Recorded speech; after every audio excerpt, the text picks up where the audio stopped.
عقوبات كبيرة جدا. نعم. أنا نمشي في طرح عمر.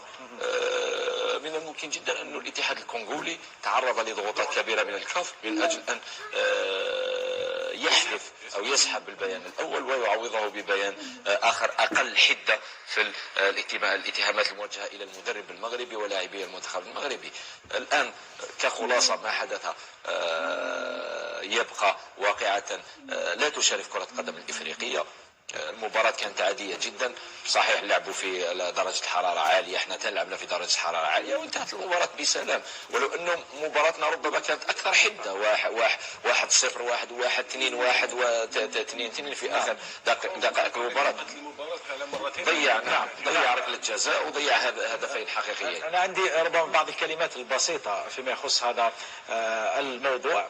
اولا الامر الذي قام به بعض اللاعبين المغاربة بالجري وراء مبيمبا الى غرف تغيير الملابس، هذا امر غير مشرف تماما للاعبين محترفين، وهذا يعطي صورة سيئة عن الكرة الافريقية والكرة الشمال الافريقية او المغاربية على العموم. كنا نريد ان نشاهد حتى لو تعادلت في النتيجة، الجزائر خسرت في كثير من الأحيان وتصافحنا مع المنافس وخرجنا. لا يمكنك أن تفوز دائما بالمباريات. تعثر المنتخب المغربي ليس فيه أي إشكال، خاصة أن المنتخب ما زال بحوزته فرصة من أجل التأهل. كان على وليد الركراكي ولاعبي المنتخب المغربي أن يصافحوا لاعبي منتخب الكونغو الديمقراطية وينهوا هذا الجدل، عوض أن يصبحوا اليوم حديث العام والخاص وفي مختلف المنابر الإعلامية العالمية، حتى أن وليد الركراكي ركض من أجل إجراء حوار مع من؟ ليس مع المغاربة وإنما مع الفرنسيين، حتى يعطي صورة للعالم كله، لأنه قضية عنصرية وكلمات عنصرية أمين هذه يهتز لها كل العالم وليس إفريقيا فقط. هذا الأمر الأول. الأمر الثاني، الآن لدينا قضية، انتبهوا جيدا، لدينا قضية بين مبيمبا من جهة وليد الركراكي ولاعبي المنتخب المغربي من جهة أخرى. شاهدنا مبيمبا يدلي بتصريحات خطيرة، يقول بأني تعرضت لكلام غير لائق والعدالة الإلهية ستأخذ مجراها، وبأني أمتلك أدلة وأمتلك فيديو. ووليد الركراكي بين قوسين يعني على الأقل يكون قد شتمه يعني بعد هذه الضجة الكبيرة التي أثارها. نحن لم نكن بينهما ولم نستمع ما قاله الركراكي لمبيمبا ولا ما قاله مبيمبا ورد عليه للركراكي.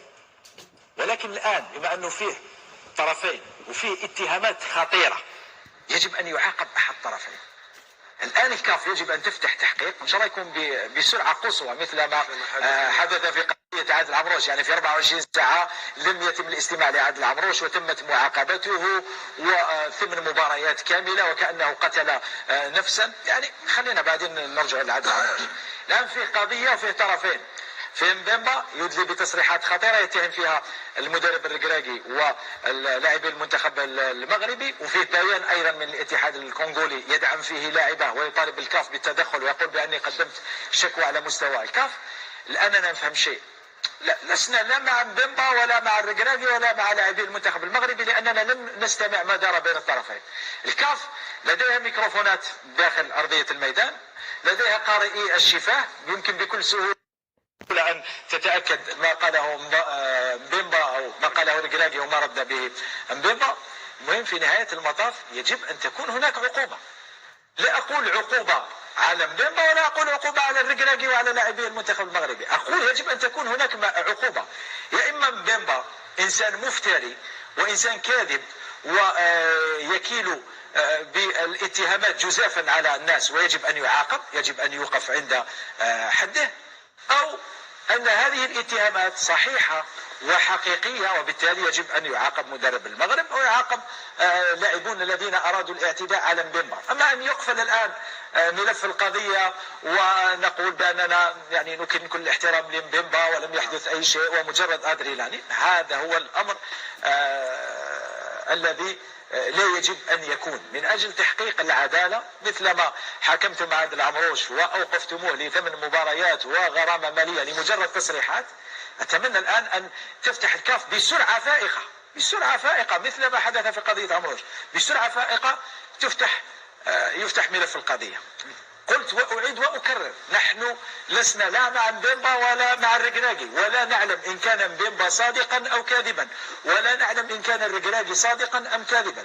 فقط نقول الفاف إذا أرادت أن تحافظ على بعض كرامتها وبعض مصداقيتها أمام العالم وأمام الرأي العام، عليها أن تفتح تحقيق بأقصى سرعة وتبين للجميع من هو الصائب ومن هو المخطئ، من هو المعتدي ومن هو المعتدى عليه، من هو المفتري ومن هو المفترى عليه، وتخرج بقرار.